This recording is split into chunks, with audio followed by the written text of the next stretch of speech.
What is going on, guys? In today's video I will be reviewing Loki Season 1, and this was a good Marvel show, I tell you. I don't know why people hated it, but I've seen loads of negative reviews on it, but I really like it.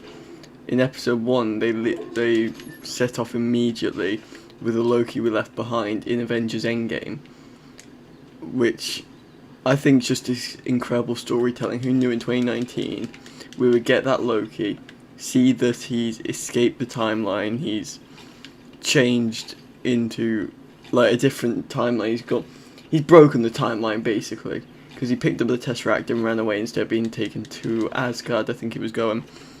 And I think that was really good storytelling, because who knew 2 years later we get a Loki show explaining that and where he went. So he ends up in the TVA, which is the Time Authority, something. They look after the timeline basically. I haven't watched this show in ages. I just feel like making the video. So he gets captured by the Time Authority, and they need help from him because there's an evil person breaking timelines, and this person happens to be a Loki. And we find out she doesn't like being called Loki, she likes being called Sylvie. So, that was interesting. So, what do I like about the show? I like all the different Lokis. How can you not like all the... There were so many different Lokis. You had like Kid Loki, Classic Loki, Crocodile Loki, Throg was in there. He was underground, he was trying to jump out of a jar underground where Mjolnir was, which I found quite amusing because he was buried, so how was he meant to get out? So I want to see eventually a timeline where he is there. But that's confused me now, because is that a timeline where he got turned into a frog? Or is that just meant to be an alternate universe, and all of time, even alternate universes of time, end up in the same place? So like, if we go to an alternate universe and say like Spider-Ham's there, will he go to the same like disruptive timeline as everyone else, or will it be like their own separate universe timeline? That's something that's confused me, or I'm just being confusing now, I don't know. So what else has happened? So Kang, we got our introduction to Kang the Conqueror's He Who Remains. So it wasn't Kang the Conqueror, it was just He Who Remains, who calls himself Kang. But he explained the Time War, and that kind of set up Ant-Man and the Wasp, Quantumania.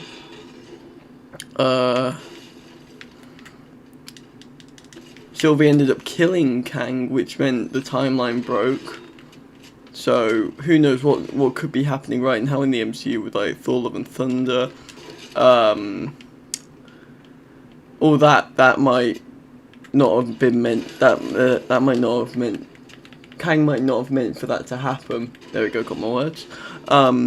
So it might have been an accident with all that. So like Gore might have not lost his daughter if Kang hadn't died. So we don't know. We don't know how it works, and we'll hopefully understand more in Ant-Man and the Wasp: Quantumania. So yeah. I think Loki went through some like really good character development, because he entered the series as a fully fledged villain. He sees the future of all the other movies and everything that's happened, and he just changes his ways, because like he sees that he dies to Thanos. He sees that Thor says they were always brothers. I thought that was really good development for Loki. So that was really good.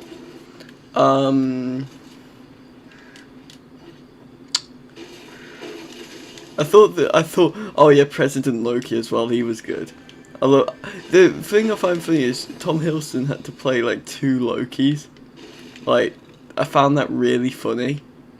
He was like imagine him, like them recording that scene, and it's just like the two of them, well, the one.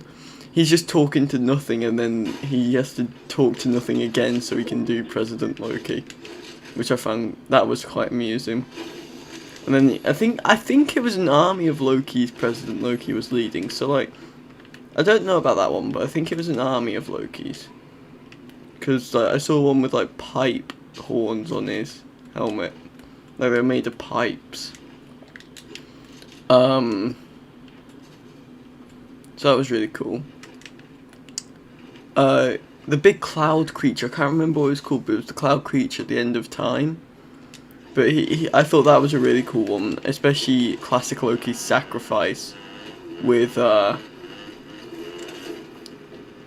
cloud creature. He created Asgard, so we technically got to see a new Asgard in there because that Loki showed us his version of Asgard and what it looked like to him.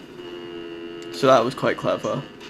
And he also said how Thanos tried to kill him, but he ended up surviving because he made an image of himself, and that turned that made him end up floating in space instead of actually dying. And then the Time Authority came and picked him up.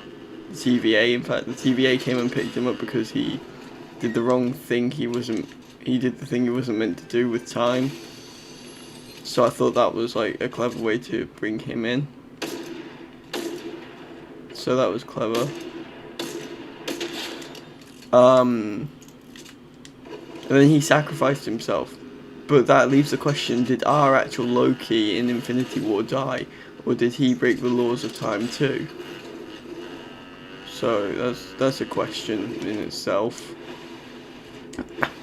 But guys, I think overall I would rank this show, or season now because season 2's next year, season a good old 8 out of 10. Not the best one, but good old 8 out of 10.